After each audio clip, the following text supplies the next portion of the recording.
the invisibleness, out of the no-thingness, out of the space that has no name. It's the space that's doing nothing, but leaving nothing undone. The Tao does nothing. It leaves nothing undone. And you are from the Tao. I'd like to just, for a few moments, speak about one more thought. I'd like to see you work at changing. To change the thought from notice me, to what Lao Tzu calls living in obscurity, becoming more obscure. We live in a celebrity-obsessed world, don't we? Look at me. Notice me. The Tao teaches something completely the opposite. Listen to the 66th verse of the Tao. Water again. The sea stays low. And because the sea stays low, all of the rivers and all of the streams empty into it. Because it stays humble. Because it stays in that place of just allowing everything to come to you. He was trying to teach us the important lesson of letting what we know is coming come to us. I practice this so much more now in my life than I did at one time. I can remember years ago, I had written a book called Your Erroneous Zones back in the 70s, and it stayed on the New York Times bestseller list for something like 27 months. And many weeks it would be number 1, and then it would go down to number 3, and then it would go to number 2, and down to 7, and all of that. And I was doing the Tonight Show in those days, and on a regular basis, and so many of the other shows, the Merv Griffin and Phil Donahue and Dinah Shore. I became like a regular on the Dinah Shore. I was like, hobnobbing with Burt Lancaster folks, and what you do is you call and find out where you appear on the bestseller list for the following week on Wednesday. So you call up on Wednesday, not for the Sunday coming up, but for the following week. And I called home, and my ego was pretty strong, and I was very much into a lot of notice me. I really believe that true nobility is not about being better than anyone else now. It's about being better than you used to be. And I think I'm better than I used to be. And I know that I'm better than I used to be in every quality or every characteristic that I hold to be valuable. But in those days, I was into notice me. And I called home, and I had trained my wife to call the New York Times. She had this special number that she could call, and with a certain code, and she could find out where I was going to appear on the bestseller list the following week. So I called her up, and I said, where am I on the bestseller list next week? I was out in California doing something, and she said, you're not on the bestseller list. I said, what are you talking about? I was number 1 on the bestseller list last week. I said, even my voice changed when I said, what do you mean I'm not on the bestseller list? She said, you're not on the bestseller list. I'm sorry. She said, your book is on the bestseller list. Big distinction there, isn't it? Between believing that this is me and recognizing that you can let go a little bit of that. Listen to verse 66 of the Tao. Why is the sea king of 100 streams? Because it lies below them. Humility gives it its power. That's a very important principle to understand. And I live on the ocean, right next to it. It's my front yard. And always I watch it to learn something from this thing called the ocean, which is the most powerful source of life that we have on the planet. Without it, there's no life on this planet. And because it stays low, so what does this have to say to us?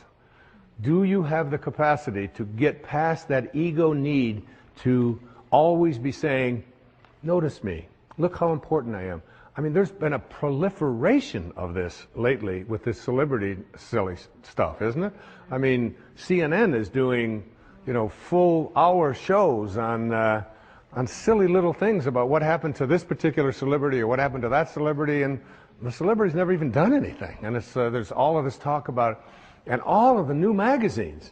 I mean, and you go through an airport and you look on the newsstand and all the same photos, just with different magazines. I don't even know what the names of all of them are, but there's like this huge market now that we have for people to get into a state of notice me, notice me, notice me. And how much do we train our young people, particularly in our schools and so on, that the one who is the star is the one who gets the most attention. The one who is the most important and the most valuable is the one that has the most people liking them and so on. This constant obsession with needing to be noticed. When in fact, what I have found for myself is the happiest moments of my life are when I can do it low and slow and not have anybody out there even know what I'm doing. To be able to, I mean, Louise never would have advertised the fact of some of the things I talk about with her generosity. She does it anonymously. It's almost always done in those ways. No, look at me, look and notice me, how important I am, and so on. So much to learn from that kind of wisdom, from that kind of inner connection to the Tao, the ability and the willingness to do it anonymously, to say that you can just get done almost anything that you want to get done if you don't become obsessed with taking credit for it. Remember the movie The Magnificent Obsession? Yeah. A movie made back, I think, in the 50s. And it was really about what was the magnificent obsession.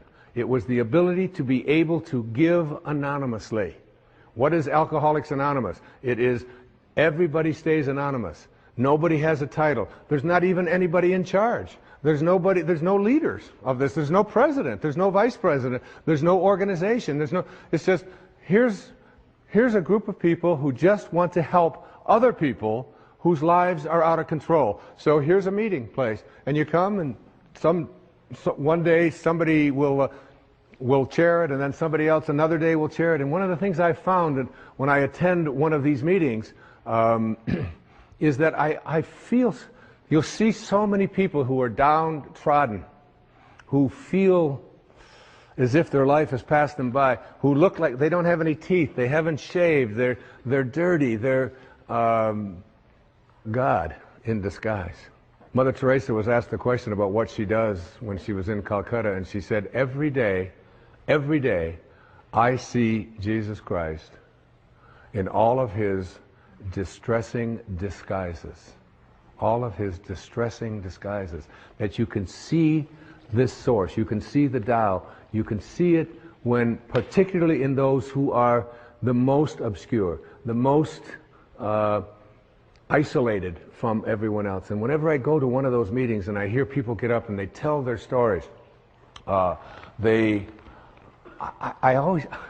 feel there's so much presence of the source, of God, of Spirit, of Lao Tzu, of Tao, whatever you want to call it, in one of those meetings than I've ever felt in any church. I've never felt the presence of it more. And I encourage you, any of you watching this right now, go to one of those meetings. You don't have to be an alcoholic. You don't have to. I'm not an alcoholic. I don't call myself an alcoholic. I was never out of control. I drank, but I wasn't out of control. And but I still go to those meetings. I have people in my own family that have struggled with addiction, and I go with them, and I sit there and I listen to those stories, and I get shivers down my back when I think about how beautiful it is to be in the presence of people. All they want to do is help each other. There's a movie called My Name is Bill W.